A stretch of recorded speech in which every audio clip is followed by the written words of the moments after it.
Hello. Let's make sure we're on here. Good almost afternoon. I think we're almost on time. I never doubt Dawn to get these things running on time, even when the sandwiches are late.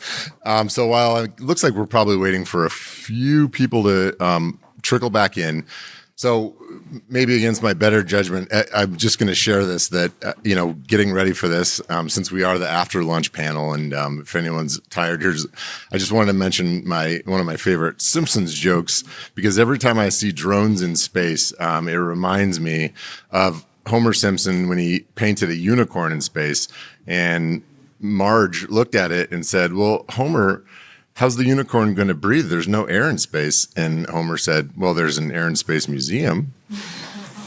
Ew. But I'm bummed. And that is truly the best joke I had for you. So, all right.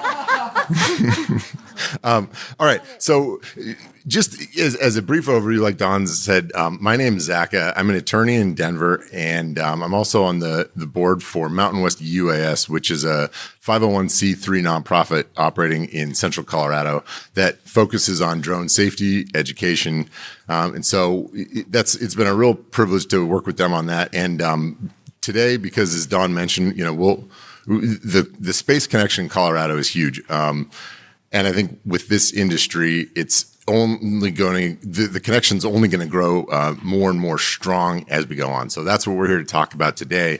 Some of these enabling technologies that have to do with space and how that's making this whole industry run. So I'm going to let each of our panelists introduce him or herself. So I assume, is there a microphone? Okay. So we'll start on the end with Myrna. Thank you so much.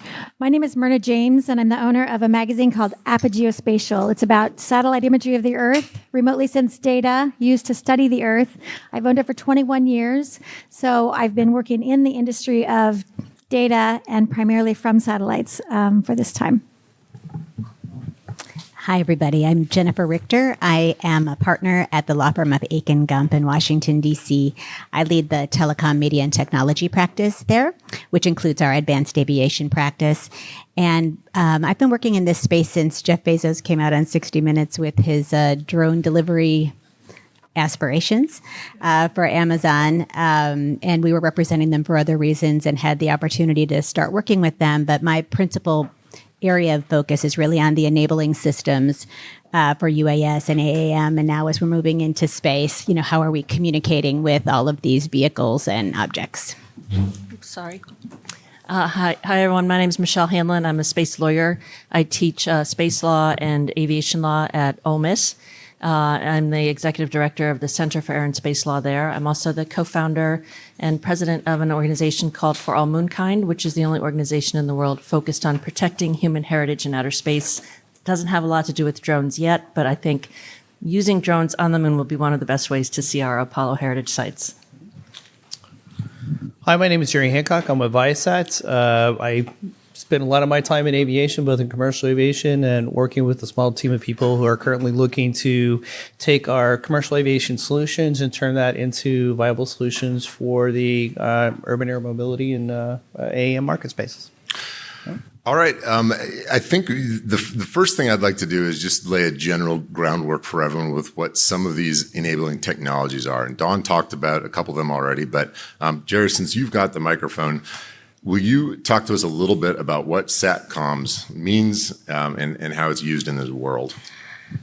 Yeah, so today, SATCOM commercial aviation, we complement a lot of the existing ground-based technologies that are out there today. So a lot of the voice communications when you're in a specific airspace is all VDL, VHF type communications. So for commercial aviation, these are all purpose-built networks. What we're doing today is what a lot of people find out today is as we're doing this for the drone market, it is not a purpose-built network, right? So all the cellular networks were built to support people, right? So it's really good in population-dense areas, but you start to get really remote, and I'm sure the people in Alaska and North Dakota can really appreciate this. Cell phones don't work everywhere. 5G, 4G is not everywhere. And so what do you do with that? And this is where, satellite comes into place is we're not restricted by the ground infrastructure. It really is, what are the satellites coverage that you provide? And then how does that work? And for commercial aviation, we've been doing that for quite some time. But you got to remember with satellite, there's two different parts of satellite. There's your broadband satellite and then more your safety services under L-band.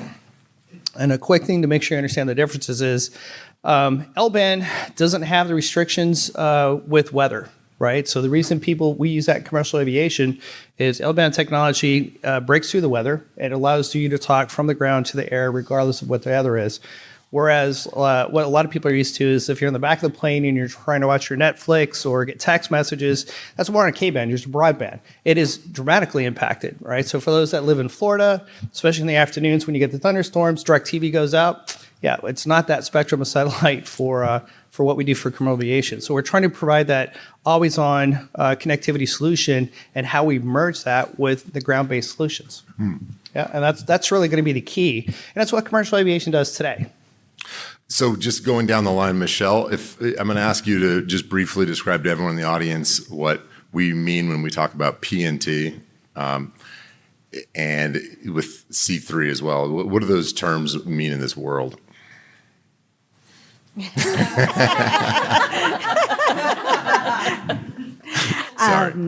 PNT is positioning, navigation, and timing. And this is really all about being able to locate your drone and for, any aircraft to be able to situationally know where they are and where others are, right?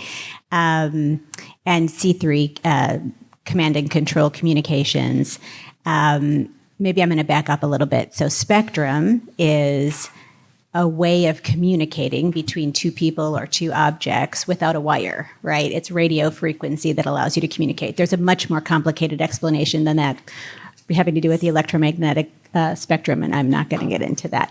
But it's just a way of helping you to connect. Why that's important for UAS and AAM, and as we get up into space, is that the current aviation spectrum and the current aviation spectrum systems, all different kinds, ADS-B included, were not built with this next generation of aviation in mind. They can't handle all of the interrogations and all of the busyness that's about to happen. So we need to have different solutions for UAS, AAM, and getting up into space. Spectrum has not yet been, it's been allocated kind of, but we don't have any technical and service rules, at least for the 5030 to 5091. I'm sure that's going to come up later. I won't get into it now. But until we have aviation spectrum we can use, we have to rely on commercial resources like satellite communications and wireless communications and unfortunately unlicensed like Wi-Fi communication, which is really predominantly used for many of the uncrewed aircraft that are flying out there today. What didn't I answer? All right. You got 100% actually, so congratulations. Okay, all right. Myrna, so the question for you is just because of your extensive background dealing with geospatial data, how does that fit in with modern aviation in general? I think of geospatial data, especially satellite imagery, as the foundation. It's foundational data for maps, right? And 20 years ago, when I took over this magazine, there was no way to process digital imagery. Even Esri wasn't able to do it. Don't quote me on the exact dates, but they had vector maps. We've all had paper maps, right? And what this does is it enables digital mapping, which enables real-time responses and real-time information, near real-time, to get to the people on the ground who really need it. So it's enabling technology that's extremely important and foundational, really, for location, and that's extremely important for all this business. And so now we can go to Michelle, because I want to hear a little bit about space law. Okay, so we've kind of laid out a general foundation of what some of these enabling technologies are, but now we have to talk about this whole legal ecosystem of space law. And you obviously are in a fantastic position to tell us about all that. So hopefully you can give us a little overview of what we mean by space law. Thank you, and I love doing that in 5 minutes or less. So thank you for pinch hitting there, but I figured you were the expert. why do you care about space law? Well, you just learned that all your drones are reliant on satellites, right? And so we have to think about what's going on orbit, and we have to think about how we're regulating things on orbit and beyond. I also want to point out that NASA is using drones more and more.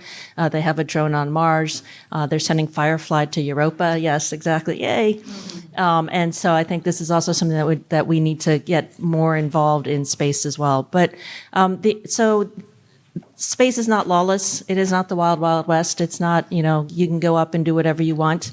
There is an outer space treaty. It was negotiated in the 1960s. It's primarily a disarmament treaty. What were we worried about? We were worried about spying on each other. We were in the middle of a Cold War. And so fundamentally, the concepts in the outer space treaty are no nuclear weapons or weapons of mass destruction anywhere in outer space. Okay. Notice, lawyers, doesn't say conventional weapons.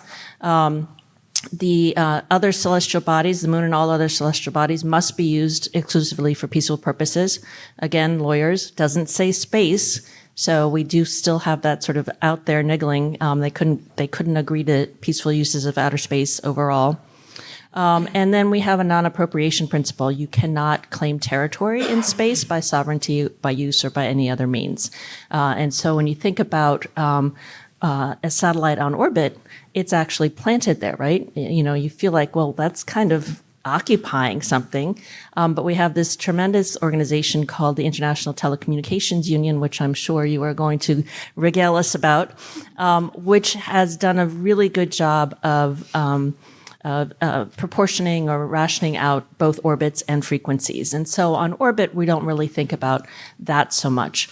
But orbit is getting crowded, right? And so we have this concept of freedom of exploration and use. You can do whatever you want in space. That's why we have remote sensing. Even though remote sensing is invasive, if you do that stuff with the drone, if you fly a drone over Russia, in their airspace, they're going to shoot you down. That's illegal.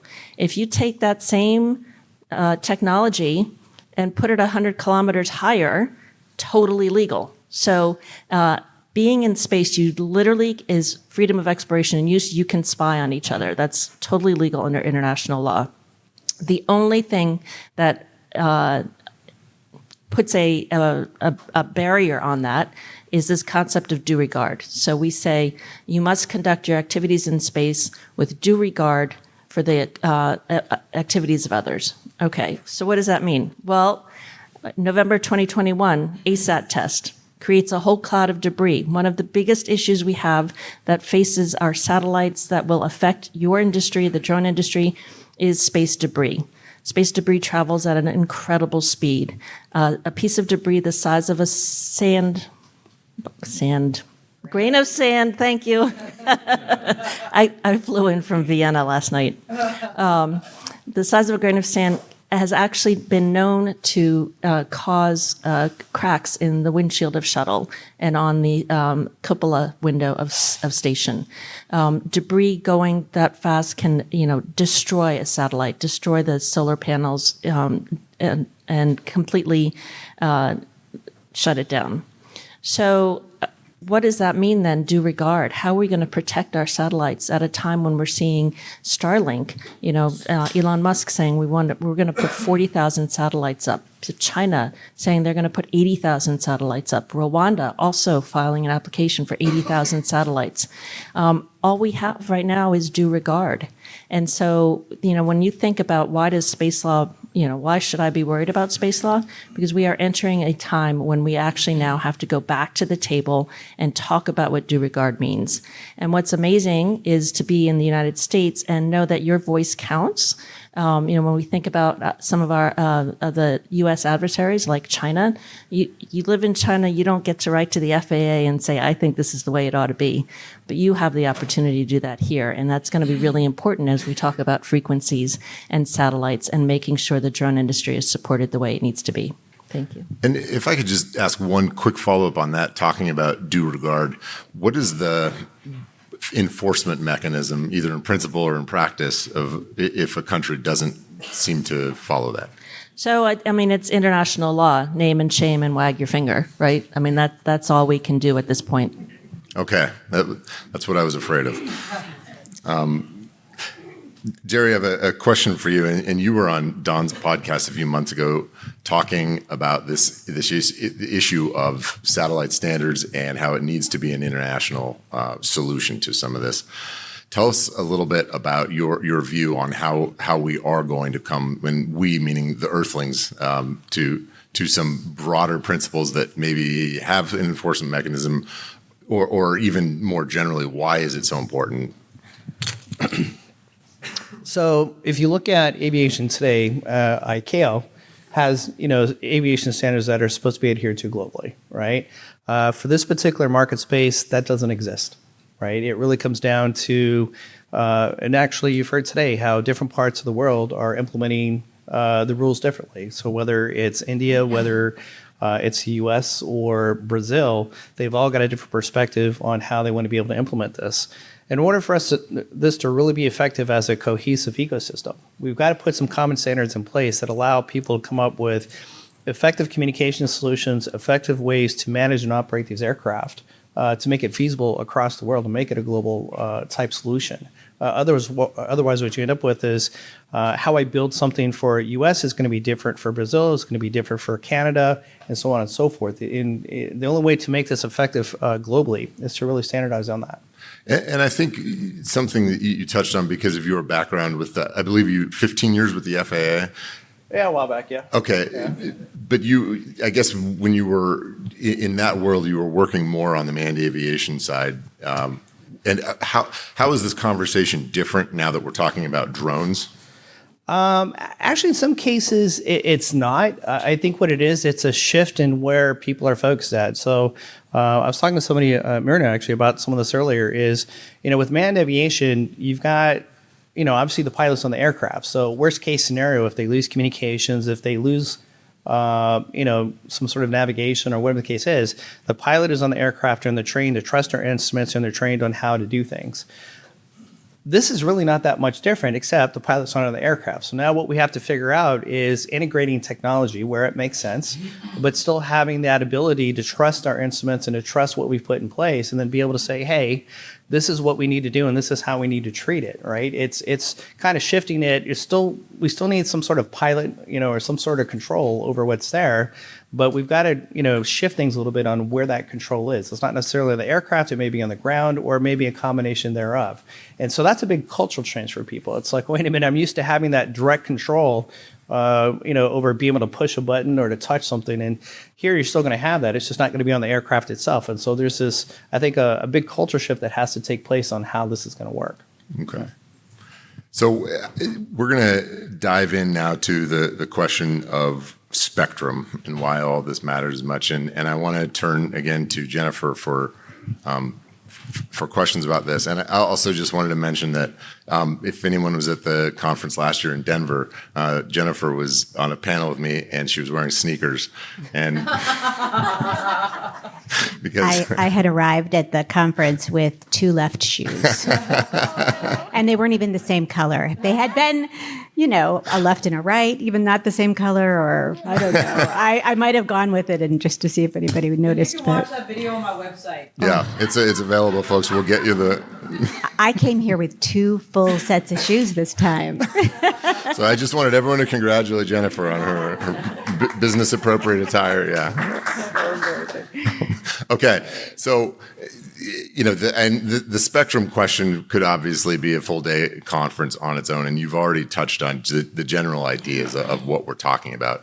I guess I'll start with where the major friction points are right now from the federal perspective, and maybe as a first question, who is in charge of governing all the spectrum in the United States? Okay, so we're talking about more ground to exactly commercial airspace and not in space. It's the Federal Communications Commission. Of course, they allocate spectrum, at least for commercial purposes, and then NTIA does the same for federal purposes. But when the FCC is making decisions about spectrum for UAS or AAM, they have to coordinate with other agencies that have subject matter jurisdiction. So the FAA, when it's aircraft, DOT, the security agencies, each one of these agencies has a different role to play. So the FCC looks at it from a technology coexistence point of view. What can we do without causing interference from one service to another or one user to another? The FAA looks at it from a safety point of view. Will deploying these resources for this particular type of aircraft be safe? Does this system make sense? Is it safe? And then the security agencies will be looking at it from a cyber point of view, data security point of view. And actually, a lot of the spectrum decisions right now are getting hung up in that. I'm going to just jump into the 5030 to 5091 for a minute because it's a little discouraging what's going on there. I'm hoping that we're going to find that there's good news coming. But back in 2012, 2013, the ITU, the International Telecommunications Union, recommended for allocation this 5030 to 5091 spectrum to be focused on UAS because there was no spectrum focused on it. So that was really tremendous. The FCC did the allocation the next year, but the allocation did not have technical rules or service rules. So just over the past couple of years, we've been working as industry and government together trying to come up with what would be the right technical and service rules for use of that spectrum. The FCC released, and by the way, the FCC's NPRM on that item is excellent. I totally commend it to you. It will explain everything you needed to know about spectrum and options for UAS. They really, really did a good job. They were listening over all these 10 years we've been talking with them about it. But in April, they released a public notice that just said, we have a report and order that's circulating. And you know, when they say that, what they mean is there are 5 commissioners at the FCC, and they get to vote on these items. So it's circulating. They said the only thing they've really decided, and by the way, it's a good decision, but the only thing they've decided is that dynamic frequency management systems, spectrum access systems, it's a little complicated. I can explain more if anybody's really interested, but that DFMS would be used for allocating spectrum on a temporary basis, the 5030 to 5091, for any users that really want to put it to use. So you have a mission, you'll go to the DFMS, you'll say, this is what I want to do, and they'll allocate the spectrum to you. And until the DFMS is operating, the FAA is going to be in charge of allocating the spectrum to you as they can. They're totally punting on networked systems. You know, this dynamic frequency management needs to be part of a UTM system. It has to be part of a network. It has to be a full situational awareness for everybody in the system. They're punting on that. They're punting on use of flexible use spectrum, so the commercial wireless networks, using that in the meantime, totally punting on it. They're punting on whether they need to change their rules to allow that. I mean, so those things are, they say, still open. That's fine. We'll have more time, I guess, as an industry to work on that. But I do think the security agencies continue to be very involved in this because I think they're concerned that as they use commercial resources, whether it's wireless or satellite, that they don't have complete control over that it's commercial industry that has control. And what does that mean for our aviation systems? That's a simplified way of putting it. But anyway, be watching for the report and order. I think it should be coming out anytime. The FCC's going, they're releasing net neutrality this week, so it's not happening this week. But I think it should be coming soon. And I think it's good news for us that they're moving ahead. And I will just say one last thing on that.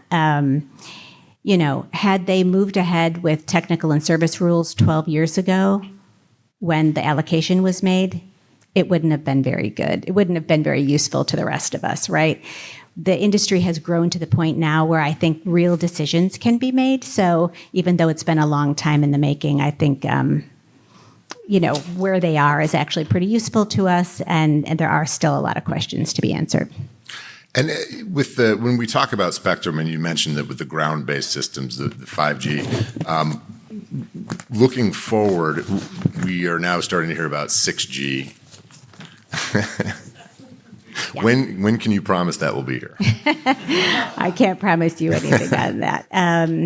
You know, drones today are using in different parts of the world, even 2G still, right? 3G, 4G, 5G is great. 5G is more cells, lower to the ground, denser network, slower latency. That's really good. 6G continues that march. So it will enable more people and more objects to be connected, less latency, more density in the network. It'll be great for IoT applications and great for, metaverse and all of these sort of higher level types of networks. But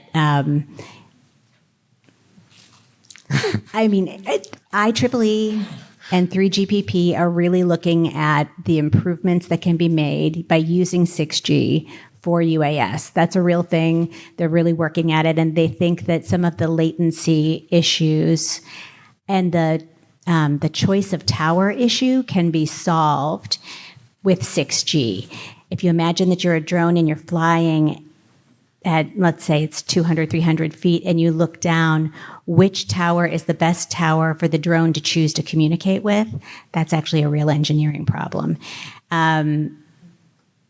That will be fixed apparently with 6G. And I don't know why. but that's the word. All right, fair enough. Another question that I had for Michelle, just talking again about the notion of due regard, and when we talk now about satellites communicating down to Earth, in a general sense, what are the concerns with with the FCC specifically, but more generally, just what the United States is trying to accomplish with interruption between satellites, jamming, things like that? How much of that bleeds into what you would consider space law as well? So that is the essence of space law in many ways, because one of the things we want to do is to make sure that everyone can use space freely, that exploration and utilization that's free for all. And so we're in this, as we are, I think, in the drone industry, looking at, okay, well, we have laws for space, but we don't have laws for cyberspace. And then we start to bring in, the laws of armed conflict and international human rights law. And if you jam a satellite that is, guiding a drone, delivering blood in Africa, is that a violation of the law of armed conflict? Have you created an aggressive event which allows somebody to respond? In anticipatory self-defense or self-defense. So these are the kinds of questions, cyberspace you can't see outer space either. And so, one thing that the FCC is really working on and doing well is this debris remediation and debris mitigation. So, it's interesting to hear all the things that the FCC is sort of slow on. They were really quick to create a space bureau, and they have done a really good job. The United States remains the most proactive country in terms of mitigating space debris. And the international standard is that you have to bring a satellite down 25 years after the end of life. And so that means it has to be drawn down into the atmosphere and burn up in the atmosphere or put up into a graveyard orbit. The United States, through the FCC, just reduced that to 5 years, which is an incredible reduction. But it just shows that the United States is really trying to be a responsible player in space. And so that's sort of a long way of saying there's not really much you can do about jamming. When we're talking about cyberspace, even attribution is difficult, right? I mean, we can guess all day long. We think that the Chinese have accessed the controls of some of our weather satellites, but we have no way to prove it. And so, I mean, the cyberspace aspects of the drone industry, of the space industry, are just going to get more and more complex as we move more and more to autonomy, certainly. But one thing that the U.S. has done, one thing that the FCC has done, is proven that they are responsible space actors, and that they are willing to put a burden on our nationals that no other country faces in order to make sure that that space domain remains clean and as clear as possible. So sticking with the cybersecurity question, and Jerry, I'm curious to get your thoughts on that as far as what's being done and what could be done. So cyberspace, when we talk about space in itself, there's a lot of stuff that is being developed around that. P&T is a big thing, especially when you start to look at, GPS navigation and stuff like that. That's where a lot of drones are going to be based on. So you're going to find that it's actually a global thing. Obviously, the U.S. is very much active, but the Europeans, UK, others are looking at this very well, and have stood up people that are focused on just this problem. It's not, more the broad IT problem, but it is a broader problem how to do that. I think the one thing that's nice about this industry compared to like commercial aviation is we're building things from scratch, right? We're not, a lot of times with commercial aviation is you're kind of bolting on security, and we've been dealing with that problem for quite some time. And this is an industry where we can actually integrate security in its design from the very beginning and kind of build that as we start to go. Start to look at the satellite industry itself is adopting the same type of attributes as they're building new satellites. They're including and modernizing security in the way it has been done previously. Yeah. And Myrna, you want to jump in? Yeah. Thank you. Last week, I was at the Space Symposium as well with John, and we were at lots of press conferences, and the head of the Space Force was sharing the biggest challenges that they're experiencing, and the top one was jamming of GPS signals, whether it's during a conflict or not. And it's really a problem. It's very prevalent. It affects all of us as well in this industry. And I know there are some solutions that are coming out. One of them is startup companies that will be changing from using quantum technologies and switching from RF, from radio frequencies, to laser comm, to photons, to get the data, to transfer the data, rather than RF. So I know that's one of the things that I think is coming at some point that could resolve some of these problems. And I won't ask you to tell us how many years until it's here. So China has already succeeded on testing QKD, quantum key distribution, which is a way of transferring data, separate from the companies that I'm aware of that are launching satellites to eventually replace GPS technologies, possibly with quantum technologies. So I do think it's another time we are mentioning China as kind of leading us in some of these ways. You're nodding yay. I mean, yay that I'm right. Yay that I know what I'm talking about. Yeah. So, and it was something you mentioned that I want to just throw out to anyone on the panel, that we see mentions now of quantum computing and how that's going to affect the satellites that are operating and that will be operating in the future. Does anyone just have any thoughts on, or maybe explain to a simpleton like myself what quantum computing means in the satellite space industry? Jerry? He didn't want to. But yeah, I don't know that I'm the expert at this, but I mean, I guess the easiest way to kind of explain this, right, is technology is evolving and changing, right? So, I mean, you figure today, people get PCs, and every year you've got new processors that are coming out. It's new technology, right? But you can change your computer every 5 years or whenever you decide it's needed.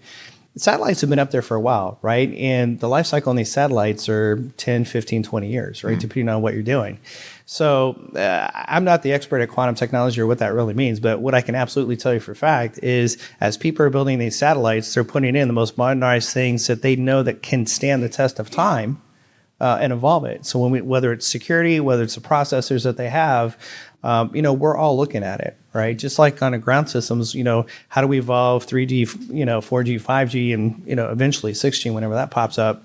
People are working on these problems, and it's when trying to find the right time to integrate that into the platforms you're building. And they're doing the same things for satellites. Okay. Yeah. So I can't explain the technology. I can just tell you how we're evolving it. Right? It sounded very convincing to me. So, okay. Anyone else have any thoughts on that before we?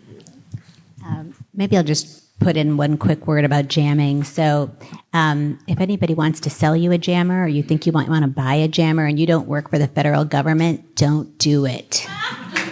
Not allowed, against the law.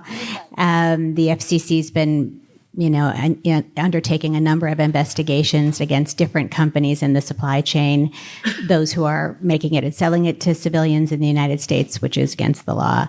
Even Amazon for letting somebody list it on the platform. So lots of investigations. I expect there's going to be some fines coming. It's a little bit of a switch for the FCC in terms of how they interpret their jurisdiction over these online marketplaces, but the way they define marketing could include that. So anyway, no jammers. Is that technology? How prevalent is that right now, as far as even talking about? I mean, obviously, private citizens, that's pretty concerning. But when we talk about local law enforcement, things like that, what are we looking at? Well, even local law enforcement doesn't necessarily have jurisdiction and authority to use spectrum jammers. It's really a federal government exercise because there are so many different potential bad outcomes, including interfering with GPS, so that you would not want people just using jammers as they thought they might need to. It's a big enough problem that I think there are like 20 different investigations going on right now at the FCC. And I would imagine that is obviously the FCC working closely with other federal agencies, departments, trying to figure out. Because another question that I had for you that is tangentially related with the FCC working alongside, we'll go back to the FAA. Obviously, there's a ton of overlap as far as those two needing to be on the same page, working in step to address some of these questions, obviously beyond jamming, but the whole spectrum question altogether. How would you assess their working relationship right now, and where's it going? I think when the 5G networks were deployed and they started to interfere with radio altimeters, and then the cellular industry and the aviation industry couldn't somehow come together to solve that problem, it really did put the FAA in a bad spot from a safety point of view, and it really strained the relationship between the FCC and the FAA. But prior to that, I thought they'd been working together okay, sometimes using organizations and people as intermediary to deliver messages, but they have been working together to try to solve these problems of how do we enable more spectrum for advanced aviation. They truly have been. And with respect to the advanced aviation working group that the Department of Transportation is running, the FCC is part of that, as is the FAA. And so they are trying to work on these issues. It just isn't work that's going to be moving terribly quickly. And as far as the interaction between the private sector and all of the federal bodies, do you see that improving with time, or as far as getting the right experts in the room with the decision makers? It's incumbent on everybody in this room to make that happen, right? So I have brought in, just for example, Qualcomm at different intervals to sit with the FAA and talk about what's happening in 3GPP with respect to spectrum solutions for UAS. You know, we have to talk with our government about what it is that we need in the rules and what flexibility we need, and to inform them, because I was just saying at lunch to somebody that sometimes people in Washington live in an information-free vacuum. They don't understand what they don't understand. And unless you come and you bring them the facts, and some people call that lobbying, but I would say it's just educating people about what they need to know so they can make good decisions. So we have to decide that it needs to happen, and industry does, and to send people in to make it happen. Okay. If I can just add, I think I want to just reinforce that point. You know, the FAA and the FCC are your friends, and they do want to. They maybe they don't always want to hear from you, but they do. They're actually required by law to read every single comment that they receive on one of their NPRMs. So, you know, they have got to respond to you. And for example, the NPRM for remote ID, I think, had 40,000 comments. Okay. 53,000 comments. Somebody at the FAA or some people at the FAA had to read every single one of them. I also did want to just, space. It's not really drone related yet, but we need to think about frequencies on the moon as well. We're starting to see a lot more activity up there, and there's now going to be a sort of a competition about who's going to have the first internet network there between China and the United States. But also the ITU has started to think about how they're going to regulate the frequencies around the lunar surface and orbit.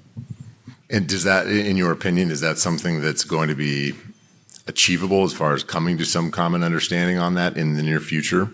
I think that the ITU is a much more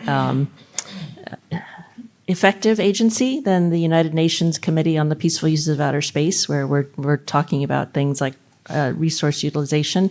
And so because I think one of the reasons the ITU is much more effective is because it brings in commercial industry.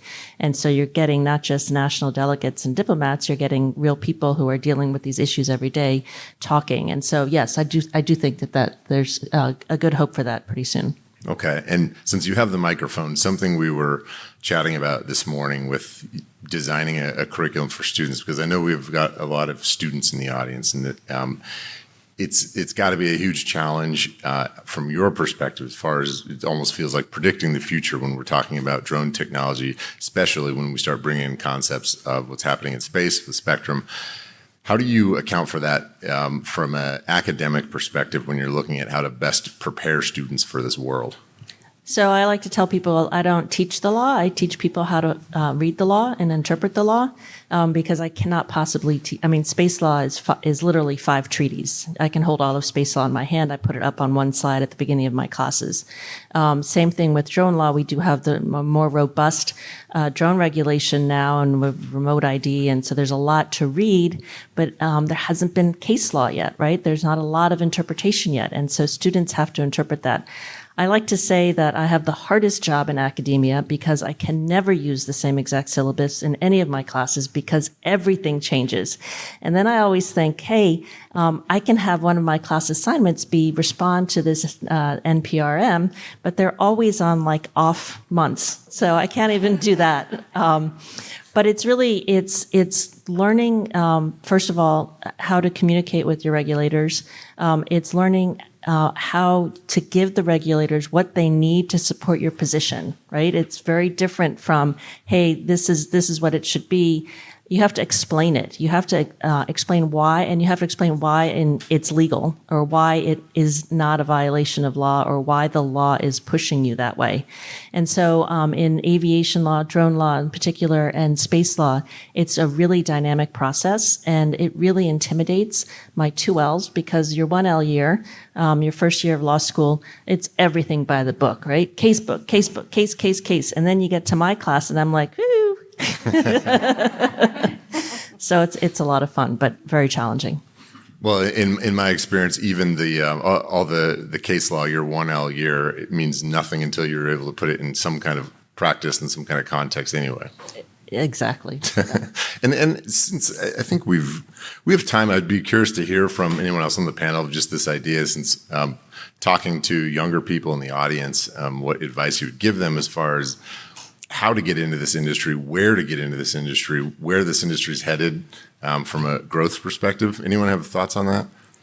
I'll start. I don't know if you're lawyers or want to be lawyers. Law is a great way to be part of the industry if you're like me and didn't do well in calculus.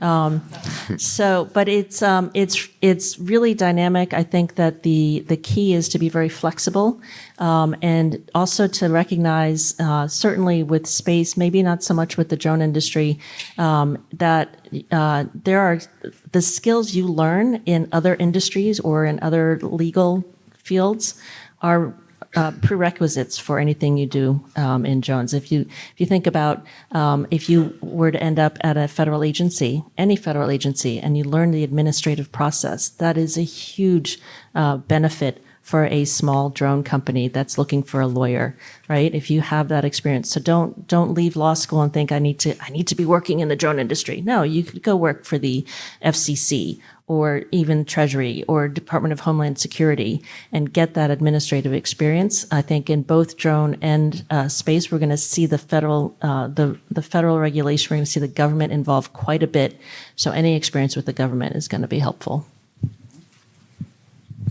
I agree with all of that. And I would also say this is an area of law where the law, to your point, isn't really fully formed yet. It's barely half formed yet. And so if you see issues, if you see what you think are gaps, even if nobody else you know is working on it, you jump in and work on it, right? So in my first meeting with Amazon about drone delivery, I said, I think you're going to have spectrum issues. And they were like, nah.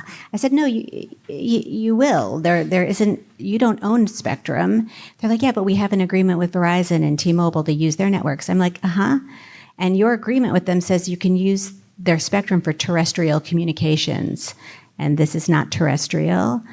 And when you're flying, you can cause more interference. It wasn't really, the rules weren't developed for this, right? And they were like, yeah, but it's like a flying Kindle, or it's like, if I can communicate on the 100th floor of an apartment building, isn't that the same? And I'm like, no, because you're stationary. No, it's not the same, right? So I just started contacting all of my friends who were engineers. I have a long history in the wireless industry, and saying, help me puzzle through this. There's definitely something here they are not grasping, and I need to help them grasp it. And that was the beginning of what's been like 12 years of work on these issues. So if you're interested in something, really start pursuing it on your own. Also, to Jennifer's point about if you see something, do jump in and identify it and see if you can resolve it. Now is the time in this industry. It is still so new, and there's so many issues that are not resolved, and so many aspects that have yet to play out. So the time is now. I think it's a really exciting time. Also, there are rules for everyone, I would say. I'm a journalist. You don't have to be a technical person. The industry needs all kinds of people. And so keep that in mind as well. So I'm going to come from a non-legal side, from this aspects of things. But now, this is a very exciting moment, I think, in aviation, right? So it's not too often you can say we're literally creating a new ecosystem for the aviation industry that doesn't exist today. It requires new laws, it requires new standards, new regulations across the board, and a new way of how we operate. So to me, whether it's legal aspects of things or engineering, right? From an engineering aspect of things, you've got a lot of evolution of technology that's going to happen over the next 10 years. And somebody's got to take the ball and run with that, and then figure out it's not just about building a widget, but how are you going to build this into an ecosystem that can actually functionally work, right? Taking into account the spectrum issues, the legal issues, and everything else that's associated with it. So to me, it's actually a new type of engineering to deal with this. It's not just go build a widget, it's build a widget that can fit into this ecosystem and continue to grow. Okay. And I think, frankly, the definition of this ecosystem is going to look so different in 15, 20 years that it's, it would be foolish for us to stand up here and try to predict what the best jobs would be. Yeah. It's gonna change quite a bit. Yeah. So in the remaining time, and we've got just a few minutes left, but I feel like we've tried to cover an enormous amount of ground in this hour. And so if there are any key points or takeaways that you want to leave this audience with that we haven't touched on, or that you'd like to drill a little bit deeper in, now's your chance. So I'll start. I guess the biggest thing for me is getting everybody to understand is this really is a cultural change on a global scale, right? From an aviation perspective, people are looking at drones differently. I can tell you, I talked to some of the local folks in, like I belong with the Civil Air Patrol, and I was talking to somebody about they asked me what I did. I was trying to explain it to them, and they're like, well, it's all about the drones. And they're like, well, no, because that's like, delivering packages. And I'm like, no, that's just one aspect of the industry. This really is about people want to deliver cargo. They want to deliver people. They want to get this growing so that it's viable, right? You've got Mark there in the back from the state of Nevada. They're trying to look at how do we grow this thing in a way that is going to create an economic benefit for the community as a whole. You heard what Alaska's doing and how they do it. People see how it's going to be viable. And don't get me wrong, I think the biggest fear is, how people take something that's meant for good and turn it into something evil, right?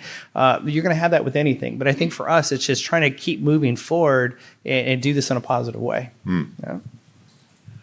I will say, to back that up, in Mississippi, we're really trying to sort of change that negative perception of drones. And we actually have our first ever drone conference next week. and where we're really tackling. That's the first thing I want to tackle is, why drones are good. Why do you? I think we heard this morning the talk of people. Why are people viscerally uncomfortable with drones? Especially when you think about the privacy is kind of a joke now, right? Because you have satellites that can see pretty much as well as a drone for the most part. I did want to just leave one more thought about space law and air law and why space law is important. So we do have this very short treaty that was negotiated in the 1960s. One thing that it doesn't say is where space begins. Where does air end and where does space begin? The United Nations has been arguing about this point since 1958.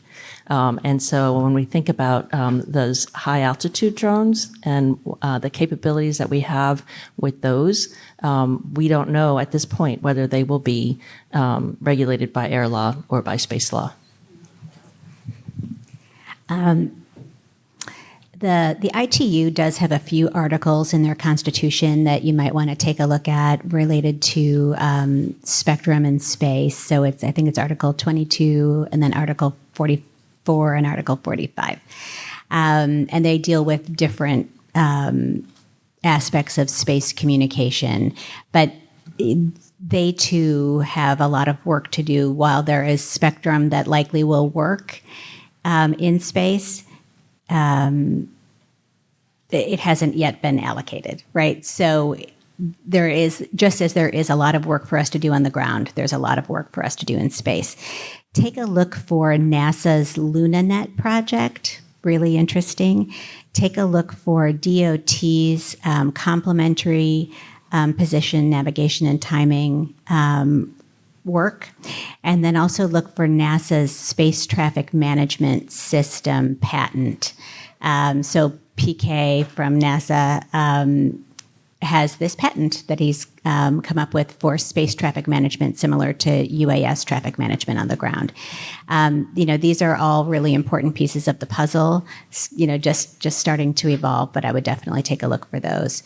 And then Akin Gump, on our website, I think you can sign up for a newsletter that we do called Akin Space Law, which is run by our space team.